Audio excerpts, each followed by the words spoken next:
Buenas noches, queridos hermanos y amigos. Tengan todos ustedes una cordial bienvenida a este seminario o Semana Santa. Hemos llamado a este tema el poder de la cruz. Confiamos en que cada tema sea para beneficio de cada uno de ustedes. Vamos a iniciar entonces este seminario con una oración. Oremos. Padre nuestro que estás en los cielos, te agradecemos, Señor, porque nos permites libremente reunirnos para darte honra, darte gloria, para estudiar tu palabra, para que nos alientes, nos consueles, nos permitas, Señor, prepararnos para tu pronta venida. Cuídanos, sé tú nuestro invitado en este estudio, te lo pedimos en el nombre de Cristo Jesús. Amén. Amén. Bueno, estamos contentos de nuestros hermanos aquí presentes y aquellos que se están conectando por los medios. Ahora en la actualidad tenemos Facebook, tenemos YouTube, de manera que estamos contentos con todos aquellos que puedan conectarse para este estudio. El tema número 1 para este domingo 2 de abril le hemos titulado ¿Qué es la iglesia? ¿Qué es la iglesia? Bueno, avancemos entonces. Podríamos decir que en la actualidad hay 3 tipos de pensamientos de lo que es la iglesia. El primer pensamiento dice que la iglesia es la organización, es la estructura visible, es donde nos hemos bautizado, es donde conocimos el Evangelio, la verdad del Evangelio. Y normalmente los que tienen este pensamiento piensan que la organización, sus líderes, los pastores, son infalibles, no se equivocan. Y normalmente se llega a pensar de que aun cuando algunos de ellos puedan caer en apostasía, algunos de ellos puedan ser engañados, algunos puedan caer en pecados conocidos, sin embargo, la iglesia como es, ha de seguir, tal como le vemos, hasta la segunda venida en esa condición. Así es normalmente un pensamiento, ese sería el pensamiento extremo. Vamos al otro extremo, otro pensamiento. Muchos dicen que la iglesia es el grupo conformado por los miembros que son fieles al Señor. Los que tienen este pensamiento normalmente señalan a la iglesia organizada que está en apostasía. Normalmente critican y ven todos los defectos de la iglesia organizada. Llegan a acusarla de Babilonia por toda la apostasía, por todos los defectos. Y normalmente invitan a salir de la estructura, a salir de Babilonia. Estos son los 2 pensamientos que hoy están en muchos adventistas del séptimo día. Pero yo quisiera, hermanos, en esta noche que podamos ver qué es lo que dice la Biblia y el Espíritu y profecía con respecto a lo que es realmente la iglesia. Si el Señor nos ayuda en esta noche, vamos a poder salir consolados porque muchos de nosotros nos sentimos a veces impotentes. Sentimos que no tenemos fuerza y no tenemos esperanza de que la iglesia cambie de rumbo, que la iglesia se corrija, que la iglesia se arrepienta. Y a veces podemos llegar a pensar que habrá que salirse de la iglesia estructurada, de la organización, de la iglesia visible. Hermanos queridos, yo quisiera en esta noche que el Señor nos aliente con su palabra. Vamos a revisar algunos textos inspirados. Vamos a revisar este texto en Primera de Joyas de los Testimonios, página 445. ¿Qué dice la hermana sobre la organización, sobre la iglesia visible? todos debemos sentir nuestra responsabilidad individual como miembros de la iglesia visible y trabajadores de la viña del Señor. La hermana identifica entonces muy bien que todos debemos ser miembros de la iglesia visible, trabajadores en la viña del Señor. Esa es la iglesia visible del Señor. En la viña del Señor hay muchos obreros que se esfuerzan por trabajar cada momento, todo el día, y otros que están descansando y no ponen empeño, siervos negligentes. Pero claro, la iglesia visible es la que todos vamos a ir a trabajar. Vemos otro pensamiento inspirado del Espíritu Profecía, escrito por nuestra hermana Elena White. Está en el libro Hechos de los Apóstoles, de la página 10. Así como vimos anteriormente, habla de la iglesia visible en la cual todos somos obreros, somos miembros. También ella dice, Hechos de los Apóstoles, página 10. Desde el principio, las almas fieles han constituido la iglesia en la tierra. En todo tiempo el Señor ha tenido sus atalayas, que han dado un testimonio fiel a la generación en la cual vivieron. Estos centinelas daban el mensaje de amonestación, y cuando eran llamados a deponer su armadura, otros continuaban su labor. Otro pensamiento de la hermana Elena, ¿verdad? Primero define la iglesia visible en la cual todos somos miembros. Ahora dice, las almas fieles constituyen la iglesia de Dios en la tierra. Miren estos dos conceptos tan interesantes, que parecerían totalmente opuestos y contradictorios, pero vamos a ver que no es así. Vamos a ver otro texto inspirado, Joyas de los Testimonios, tomo 1, página 444. La hermana nos va a hablar de dos requisitos que debe poseer la iglesia de Dios. Vamos a leer este texto. Al unirse con la iglesia, aunque es un acto importante y necesario, no lo hace a uno cristiano, ni le asegura la salvación. No podemos asegurarnos el derecho al cielo por hacer registrar nuestro nombre en el libro de la iglesia, mientras nuestro corazón quede enajenado de Cristo. Debemos ser sus fieles representantes en la tierra y trabajar al unísono con Él. Qué interesante, resumamos este texto inspirado entonces. Habla sin duda de la iglesia visible y de la iglesia de los fieles. La iglesia visible dice, es importante y es necesaria. Claro que sí, al unirnos con la iglesia, es importante, es necesario. Nuestros nombres quedan registrados en los libros. Sin embargo, eso no le hace a uno cristiano. No nos asegura la salvación. ¿Qué se requiere? Hay un segundo requisito. Para que sea la iglesia fiel del Señor, necesita tener una conexión vital con el Señor por medio de la fe.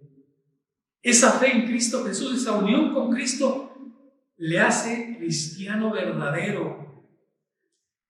Y así sí, se le da el derecho para ir a las mansiones celestes.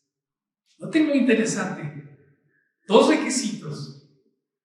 El uno, la iglesia visible, es necesaria, es importante. Hay que bautizarse y ser miembro. Eso no nos garantiza la salvación. Necesitamos una fe viva, una fe vital, una conexión con el Señor. Eso nos va a dar derecho al cielo. Entonces hay una iglesia visible y una iglesia fiel que para algunos puede ser invisible. Pero el Señor sabe, el Señor conoce quiénes son miembros de esa iglesia. Vamos a revisar otro pensamiento. Está en Crest Collection, página 57. Cuando habla la hermana Elena de la iglesia visible, de la iglesia organizada, de la viña del Señor en la cual todos somos invitados a trabajar, dice lo siguiente: depender de los hombres ha sido la gran debilidad de la iglesia. Los hombres han deshonrado a Dios al no apreciar su suficiencia, al codiciar la influencia de los hombres. Así Israel se debilitó. La gente quería ser como las demás naciones del mundo y pidieron un rey. Deseaban ser guiados por el poder humano que se podía ver en lugar del poder divino e invisible que hasta entonces los había conducido y guiado y les había dado la victoria de la batalla. Así es, ¿no? Israel quería un rey visible que se pudiera admirar y no reconocía que Cristo Jesús, aquel que tenía el divino poder, y aunque para el ojo humano es invisible, Él es el que les guiaba. Imagínense, la hermana le plantea este principio, ¿no es cierto? La iglesia visible, la iglesia de estructura organizada, se debilitó por confiar en los hombres. Cuando la iglesia fiel de Dios se fortalece cuando mira con los ojos de la fe a Cristo.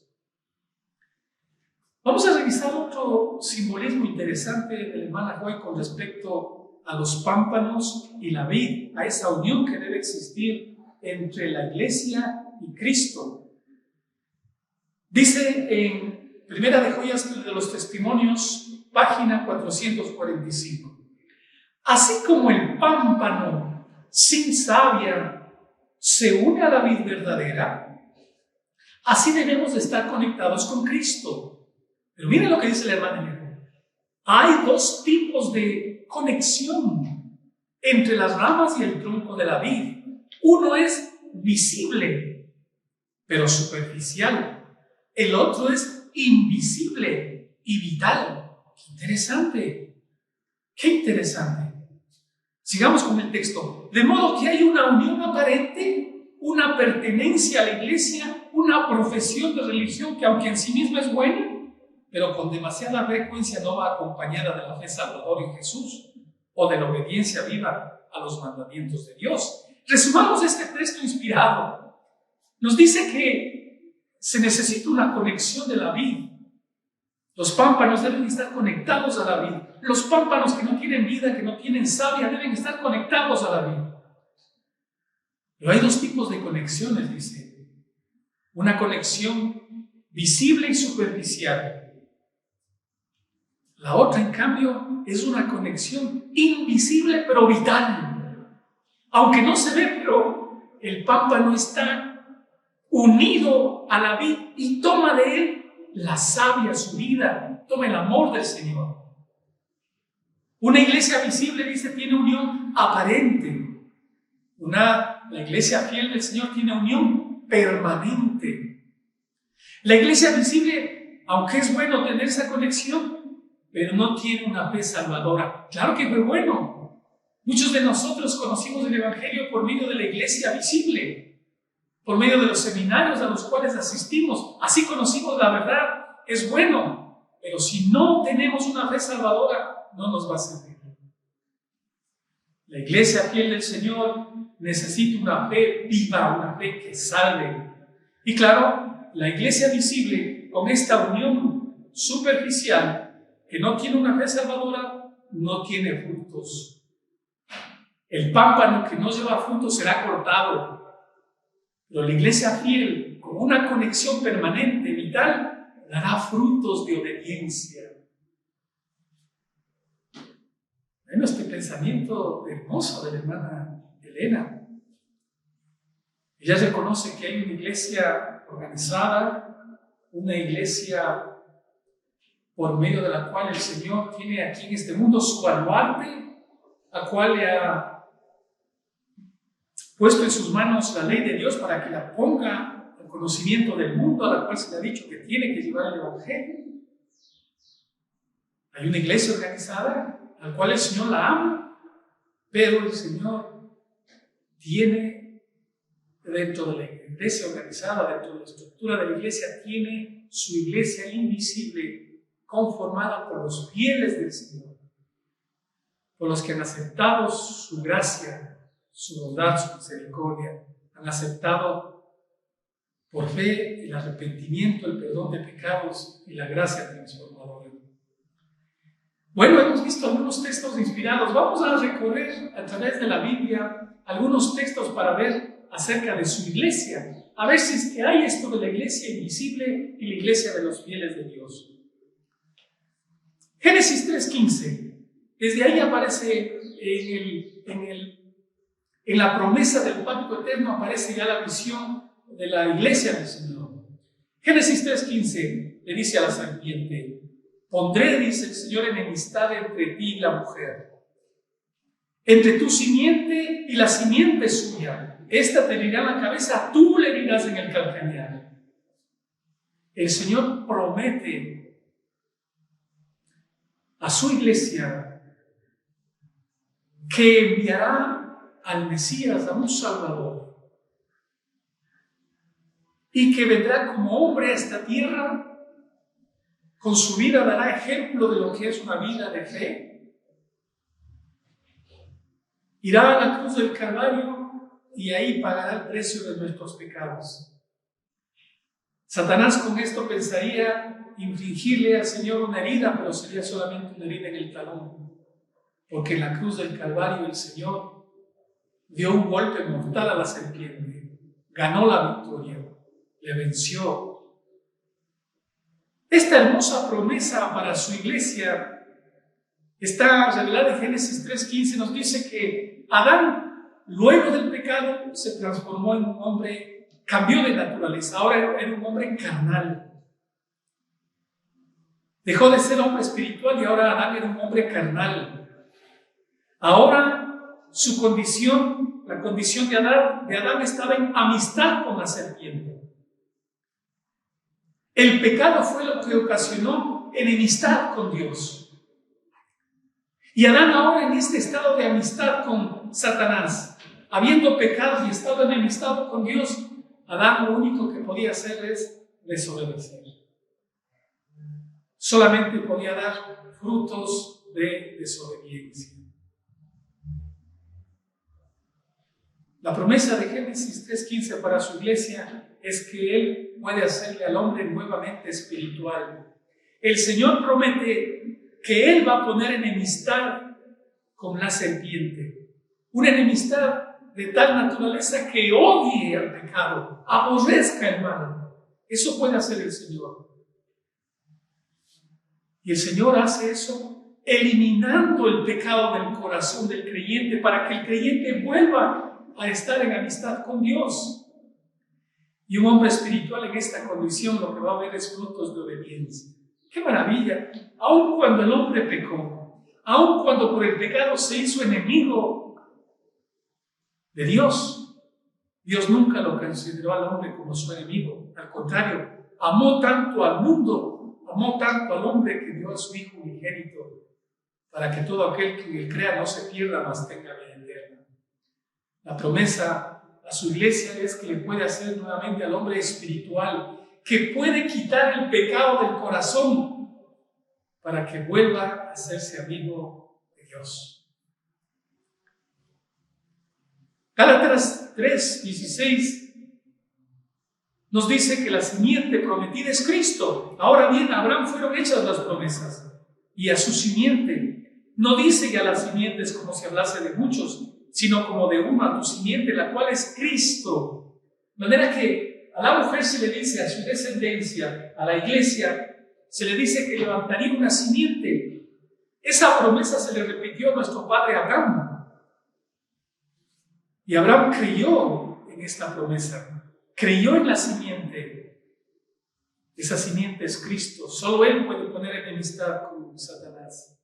Cristo es la simiente prometida, en el cual todas las familias de la tierra íbamos a ser bendecidas. Así lo dice el apóstol Pedro, hablando de su iglesia, en la historia de la iglesia en el Antiguo Testamento.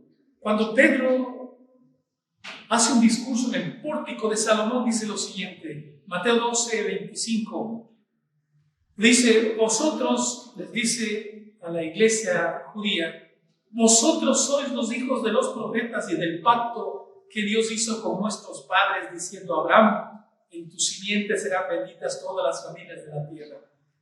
A vosotros primeramente, Dios, habiendo levantado a su Hijo, lo envió para que os bendijese, a fin de que cada uno se convierta de su maldad. La iglesia judía, en la época del Señor, era la iglesia, era la mujer. Ellos eran los hijos de los profetas, y a quienes primeramente fue enviado el Señor para llevarles bendición. El Señor quería que por medio de Israel el mundo alcance la bendición. No solamente la bendición era para Israel, era para todo el mundo. Pero el requisito era a fin de que se conviertan de su maldad. Siempre el Señor ha tenido su iglesia organizada, su estructura visible, pero siempre el Señor invitándole a que se convierta de su maldad. Revisemos este concepto de la iglesia de Cristo Jesús, que es la mujer de Génesis 3:15. En una ocasión, Mateo 12, del 47 en adelante, relata que la madre y los hermanos de Jesús fueron a verle a él, porque estaban preocupados por la predicación de Jesús y por el rechazo constante de los sacerdotes, de los fariseos. Y preocupados por ello, le fueron a ver a Jesús para que cambie de estrategia, cambie su discurso. Pero miren lo que pasa aquí. Verso 47. Y le dijo uno: he aquí, tu madre y tus hermanos están fuera y te quieren hablar. Respondiendo él al que decía esto, dijo: ¿quién es mi madre y quiénes son mis hermanos? Extendiendo su mano hacia sus discípulos y a la gente que estaba ahí reunida, les dice: he aquí mi madre y mis hermanos. Porque todo aquel que hace la voluntad de mi Padre que está en los cielos, este es mi hermano, y hermana y madre. Ahí ustedes ven el concepto, ¿no es cierto?, de la iglesia visible y de la iglesia de los fieles. Claro, ahí estaba la iglesia judía, ahí estaban muchos fariseos, estaba mucho del pueblo que se creían hermanos de Jesús, que se creían parientes de Jesús por la sangre, que creían que era la iglesia, pensaban que solamente por el linaje o por la descendencia era suficiente para ser salvos. Pero el Señor dice, diciendo acerca de María y sus hermanos, que todo aquel que hace la voluntad de mi Padre, todo aquel que es fiel, todo aquel que obedece la palabra de Dios, ese es mi hermano, mi hermana y mi madre. Esa es la iglesia del Señor. Y los miembros de esa iglesia son mis hermanos y mis hermanas. Miren cómo el concepto de la iglesia visible y la iglesia fiel del Señor o iglesia invisible se plantea en los evangelios. El apóstol Pablo también lo dice: sabed por tanto que los que son de fe, estos son hijos de Abraham. De modo que los de la fe son bendecidos con el creyente Abraham. Y si vosotros sois de Cristo, ciertamente linaje de Abraham sois y herederos según la promesa. La fe es la que me hace a mí ser linaje de Abraham, hijo de Dios, hermano de Cristo Jesús, heredero de la promesa. Siempre ha habido entonces una iglesia visible, una iglesia estructurada, con fallas, con defectos. Pero el Señor también ha tenido ahí una iglesia fiel, un linaje escogido. Resumamos este pensamiento entonces. Veamos que a lo largo de toda la historia, desde los patriarcas y profetas, claro, desde nuestro padre Adán, todos los patriarcas, hasta Abraham, Isaac, Jacob y los 12 patriarcas, se consideraban la iglesia de Dios. Y como ustedes podrán darse cuenta, en esa época no todos los hijos de Jacob eran hombres fieles. Miren cómo algunos de ellos le vendieron a su hermano, le engañaron a su padre. Como algunos de ellos cometieron iniquidad, mintieron, engañaron. pero era la iglesia del Señor, la iglesia visible del Señor. Veamos ahora en la época cuando Israel se estableció como nación y confiaron en el brazo humano y querían reyes ahora, querían como ser las otras naciones. El Señor toleró a la iglesia visible cuando le pidió un rey y puso a los reyes. La época de los reyes y los profetas. Vamos a ver claramente que entre los reyes de Israel tampoco había reyes que eran totalmente buenos, que estaban del lado del Señor, sino que había muchos reyes en Israel apóstatas, muchos reyes que se separaron del Señor.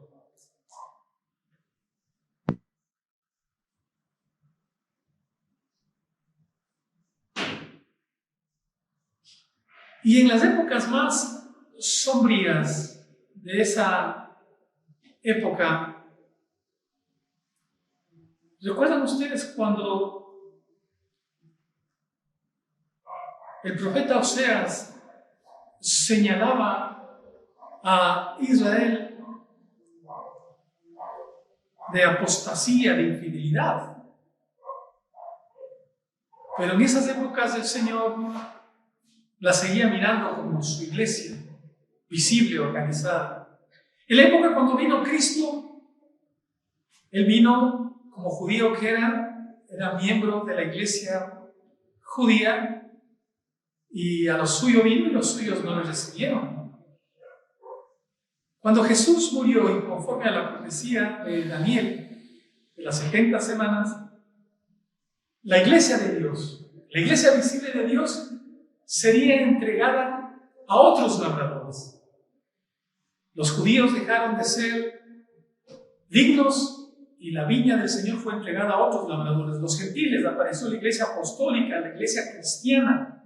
Seguía siendo la mujer del Señor, seguía siendo la iglesia del Señor, visible, ordenada, organizada, con ancianos, diáconos, evangelistas, hombres que tenían don de profecía, don de hacer milagros, totalmente organizado. Y así continuó la iglesia del Señor hasta que apareció otra iglesia, la iglesia de Satanás, llamada el misterio de la iniquidad, llamada el hombre de pecado, el hijo de perdición, la iglesia papal, que es la iglesia de Satanás, la sinagoga de Satanás, que empezó a dominar en el año 538 y dominó 1260 años, todo el periodo conocido como la Edad Oscura, la Edad Media. Y en ese largo periodo, la iglesia visible de Dios permaneció oculta, permaneció sustentada, no desapareció, siempre estuvo la iglesia de Dios. En la última parte de la iglesia papal, en el siglo V, la iglesia de Dios resurge, la iglesia que estaba refugiada, la iglesia que estaba sustentada, resurge como la iglesia de la Reforma protestante y pone un alto al poder papal. El resultado de la Reforma protestante fue la caída de la iglesia de Satanás, de la sinagoga de Satanás.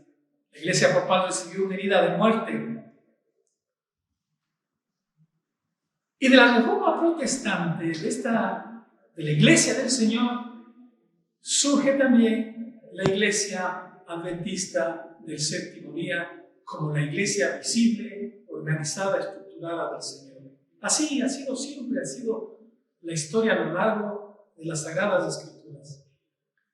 Pero en la época del Antiguo Testamento, por ejemplo, en la iglesia, en la época de Moisés, ahí estaba el pueblo de Dios, que se rebelaba contra Dios, que estaba en apostasía, que estaba en incredulidad. Y en alguna ocasión Dios le dice a Moisés: Moisés, retírate de en medio de ellos, los voy a destruir. Y Moisés, ¿qué le pide al Señor? No les quites la vida, perdónales, Señor. Perdónales como les has perdonado hasta el día de hoy. El Señor mantuvo su iglesia estructurada, visible, organizada. En las épocas de Oseas, cuando Israel se apartó del Señor, le fue infiel. Oseas le acusó de infidelidad, de que se había ido con otro hombre, que le había abandonado al Señor. Se le acusó a Israel de prostitución, de idolatría. Pero el Señor, por medio de Oseas y muchos profetas, llamaba a su iglesia. Y aquí dice: yo hablaré a tu oído y haré contigo como en las épocas antiguas. Haré que reconozcas que yo soy tu marido y tú mi esposa fiel. No lo abandonó a la iglesia organizada, estructurada. Vamos en la época de Daniel. Por causa del pecado, por causa de iniquidad, por causa de la rebelión, Israel fue dejado en manos de Babilonia. Y Daniel mismo fue llevado cautivo a Babilonia y todo el pueblo. Pero Daniel, estando cautivo en Babilonia, la iglesia no era Babilonia. A pesar de que Daniel estuvo cautivo en Babilonia, la iglesia de Dios seguía siendo su iglesia, no era Babilonia. Y después de los 70 años, Daniel y muchos fieles del Señor salieron de Babilonia a reconstruir el santuario. Los que se quedaron, claro, se quedaron en Babilonia. Los hijos de Dios salieron de Babilonia a reconstruir el templo. Así ha sido a lo largo de toda la historia. Y preguntémonos, en la época actual, y con respecto hoy a la iglesia visible, con respecto a la iglesia estructurada, organizada, con respecto a la iglesia adventista del séptimo día, ¿qué? Yo diría que la misma lista de pecados y más están detallados para nosotros. Rebeldes, apóstatas, incrédulos, infieles. Hemos abandonado al Señor. Hemos estado en idolatría, en iniquidad. Hermanos queridos, pero con todo y eso, el Señor ama a su iglesia organizada y estructurada. La va a reprender, la va a amonestar, va a enviar un mensaje para que se arrepienta. No la ha dejado ni la ha abandonado. Volvamos a revisar unos textos inspirados para cerrar estos pensamientos. Mensajes selectos, tomo 2, página 449. La hermana señala a través de un simbolismo interesante a su iglesia visible, la hace ver como un noble barco. Vamos a ver, mensajes selectos, tomo 2, página 449. No hay necesidad de dudar ni temer que la obra no tenga éxito. A veces a nosotros nos vienen ciertas dudas, ciertas preocupaciones de que no vamos a tener éxito en la obra. No hay que dudar, dice. Dios encabeza la obra y Él pondrá en orden todas las cosas. Aparentemente uno ve a la iglesia y dice: no hay quien ponga orden, no hay quien arregle las cosas. Y a veces nos olvidamos que es Dios el que está al timón. Si hay que realizar ajustes en la plana directiva de la obra, Dios se ocupará de eso y enderezará todo lo torcido. Muchos de nosotros decimos: Señor, es tiempo ya, es tiempo de que hagas tu obra, de que endereces este barco. Pero no nos desanimemos, tengamos paciencia.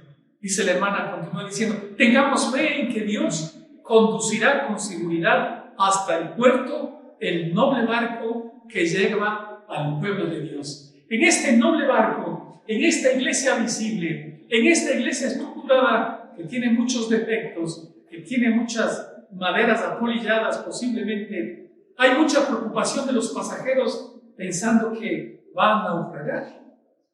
Y muchos gritan: abandonen el barco, hay que saltar a las aguas, porque este barco se hunde.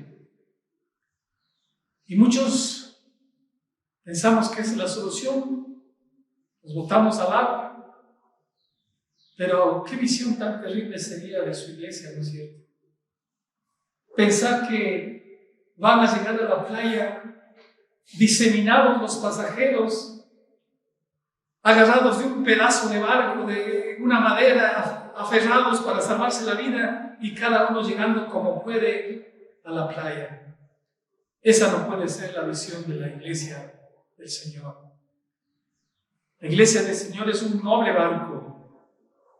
Posiblemente la tripulación no está hoy cumpliendo con su cometido, pero hermanos queridos, dejémosle al Señor que Él limpiará y arreglará todo, y posiblemente a los pasajeros les ponga como tripulantes, para que los tripulantes puedan contemplar que en el timón, el capitán del noble barco es Cristo.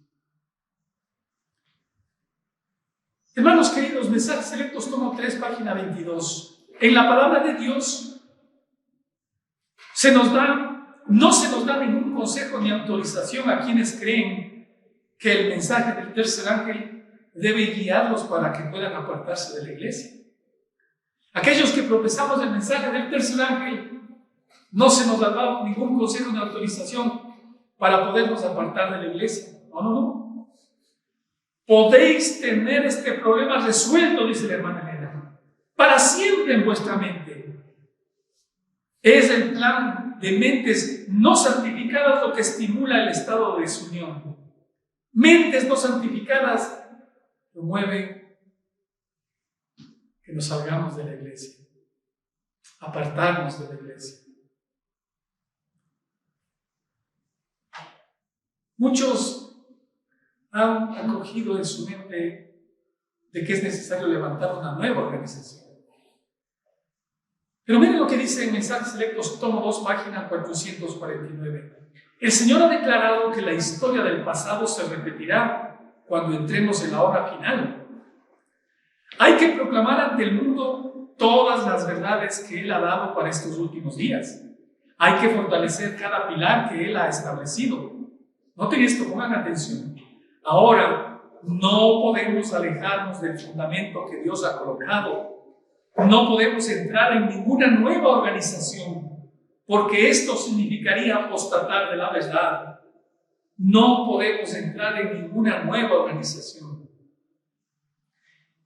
Si bien es cierto que hubo un cambio en la organización de la iglesia judía a la iglesia apostólica y cristiana, sí hubo un cambio. Eso estaba predicho, estaba profetizado.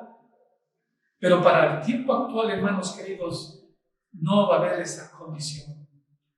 No podemos pensar que va a haber una nueva organización. La organización visible, la iglesia de Dios, está aquí en este mundo, con todas las dificultades, con toda la idolatría, con toda la apostasía. Se le compara inclusive con una prostituta. Hermanos queridos, el Señor ama a su iglesia y ha enviado mensajes de reproche y amonestación. Hay un texto severo y duro que les quiero compartir. Está en la carta 51 de 1886, párrafo 7. Miren lo que dice: como pueblo debemos despertar y limpiar el campamento de Israel. El libertinaje, la intimidad ilícita y las prácticas impías están apareciendo entre nosotros en gran medida, y los ministros que manejan cosas sagradas son culpables de pecado en este respecto. Están codiciando las mujeres de sus prójimos y el séptimo mandamiento es quebrantado. Es la condición de la iglesia. Continúa diciendo: estamos en peligro de convertirnos en hermana de la caída de Babilonia, de permitir que nuestras iglesias se corrompan y se llenen de todo espíritu inmundo, una jaula para toda ave inmunda y aborrecible. Y seremos claros a menos que hagamos movimientos decididos para curar el mal existente. Hermanos, la iglesia visible, la iglesia organizada puede llegar a ser una prostituta, puede entrar en apostasía, en idolatría, puede hasta seguir los caminos de Babilonia, puede convertirse en hermana de la caída de Babilonia, pero eso no le hace Babilonia. Manuscritos inéditos, tomo 1, página 272. Dice la hermana, escribe a un hermano: el Señor no le ha dado a usted un mensaje para llamar Babilonia a la iglesia adventista del séptimo día, ni para llamar al pueblo de Dios a salir de ella. Todas las razones que usted pueda presentar sobre este asunto no pueden hallar eco en mí, porque el Señor me ha dado luz categórica que se opone a tal mensaje. No podemos argumentar cualquier cosa que se nos ocurra de toda la apostasía de la iglesia, de todo lo mal que hace. Nada de eso puede hallar eco en la mensajera del Señor. La iglesia no es Babilonia. La iglesia remanente, página 18. Yo sé que el Señor ama a su iglesia, dice. Así es. El Señor ama a su iglesia con todo lo que es la iglesia visible. No ha de ser desorganizada ni desmenuzada en átomos independientes. No hay la menor consistencia en eso. No hay la menor evidencia de que tal cosa vaya a ocurrir jamás. Es la iglesia organizada, la iglesia visible, la que tiene todo el afecto del Señor. Pero el Señor no la va a dejar en esa condición. Vamos a ver manuscritos inéditos, tomo 1, página 275. El mensaje a los laodicenses es aplicable a los adventistas del séptimo día que han tenido gran luz y no han andado en ella. Precisamente aquellos que han hecho gran profesión de fe, pero que no se han mantenido al mismo paso que su guía, serán vomitados de su boca, a no ser que se arrepientan. La condición de la iglesia es laodicense, y el Señor manda un mensaje para que se arrepientan. Continúa diciendo: el mensaje que llama Babilonia a la iglesia y que llama al pueblo de Dios a salir de ella no procede de ningún mensajero celestial, ni de ningún instrumento humano inspirado por el Espíritu de Dios. No puede darse semejante mensaje. La iglesia de Dios, la iglesia visible, la iglesia organizada, no se le puede dar un mensaje diciéndole que es Babilonia e invitando a los miembros a que salgan de ahí. El mensaje que debe darse a la iglesia visible, organizada, es un mensaje para que se arrepienta, para que acepte el consejo del testigo fiel, para que tome de Cristo el oro afinado en fuego, para que reciba de Cristo los mantos blancos de su justicia, para que reciba de Cristo el Espíritu Santo, la fe, el amor, la justicia de Cristo, su vida, el Espíritu Santo. Ese es el mensaje: a que acepte la iglesia el consejo del testigo fiel, que eso le hará que la iglesia abandone la tibieza. Terminamos con un texto inspirado al evangelismo, página 512. La obra pronto a determinar.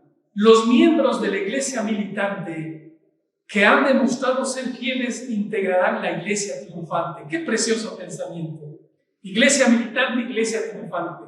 La iglesia visible, organizada, la estructura. Si se pone fiel al Señor, si se arrepiente, hermanos queridos, será la iglesia triunfante. Queríamos, hermanos, como conclusión decir, a través de este tema, ¿qué es la iglesia de Dios? De la obra que Él hizo, de su sacrificio en la cruz, de la promesa que nos hizo en Génesis 3:15 a su iglesia. Hermanos queridos, queríamos tomar este tema para que a lo largo de esta semana, cuando veamos algunas cosas y alguien pueda pensar que la iglesia ha rechazado al Señor, ha rechazado su mensaje, que está en apostasía, en idolatría, no vayan a pensar que estamos nosotros promoviendo la salida de la iglesia o acusándole a la iglesia de Babilonia. Al contrario, los mensajes que vamos a ver en esta semana son mensajes que van a la iglesia para que proceda al arrepentimiento. arrepentimiento, para que se arrepienta, para que escuche la voz del Señor, para que vean en la cruz del Calvario que hay poder, para que vean que el Evangelio es poder de Dios para la salvación de todos. Gracias, queridos hermanos, por acompañarnos en este estudio. Vamos a despedirnos con una oración. Oremos. Padre nuestro, te rogamos, Señor, que nos instruyas, que nos des de tu Espíritu Santo, que podamos comprender tu sagrada palabra, que pongas en nuestro corazón el deseo de prepararnos, de ser fieles, de recibir en nuestro corazón tu justicia, tu amor, Señor, que es lo que nos va a permitir llegar a puerto seguro. Bendícenos, Señor, en esta noche. Permite que podamos conectarnos los siguientes días de esta semana. Te lo pedimos en el nombre de Jesús. Amén. Amén. Gracias, hermanos. Un saludo cordial a todos los que se han conectado y los que están presentes. Gracias.